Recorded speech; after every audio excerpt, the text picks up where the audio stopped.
Kailan mo nga ba masasabi na ready ka na ulit magmahal? Pag hindi ka na nag-e-expect.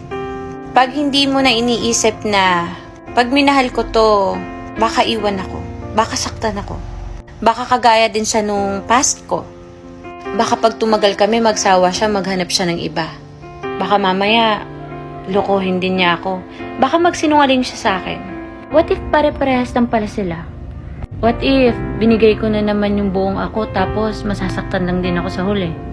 Hanggat may mga what ifs ka pa sa buhay mo at ina-apply mo pa rin yung mga past mo sa present mo, hindi ka pa ready magmahal. Ibig sabihin lang nun, hindi ka pa nakakalat go sa nangyari sa'yo noon.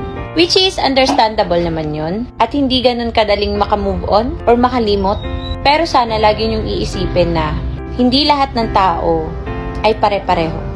Hindi lahat ng taong papasok sa buhay nyo igagawin yung ginawa ng mga past nyo. Kaya hanggat meron ka pa mga what if sa buhay mo, hindi ka pa ready magmahal. Malalaman mo lang na ready ka na kapag i-accept mo na sa sarili mo na pag once na nagmahal ka, hindi puro saya lang, hindi puro kilig lang. Dadaan talaga kayo sa point na magkakaroon kayo ng problema. Mag-aaway kayo, magkakaroon kayo ng struggle sa relasyon nyo. And dapat pag once na ready ka na, don't ever expect too much from the person you love. Kasi masasaktan ka lang. Kasi hindi naman masusunod yung expectation mo eh. Sabi nga nila, 'di ba? Kung ano yung hiniling mo sa taas, hindi niya yun ibibigay sa'yo. Kasi meron siyang ibibigay sa'yo na alam niyang mas maganda kaysa dun sa hinihiling mo. And number 1, malalaman mo na ready ka na magmahal pag hindi mo na nako-compare yung present mo sa past mo. Huwag kang pumasok sa isang relasyon kung ang ending i-compare mo lang naman yung past mo sa present mo. Kasi maaapektuhan yung present mo ng past mo eh. And pag pinaramdam mo sa present mo na kino-compare mo siya dun sa past mo, hindi mag-work yung relationship niyo.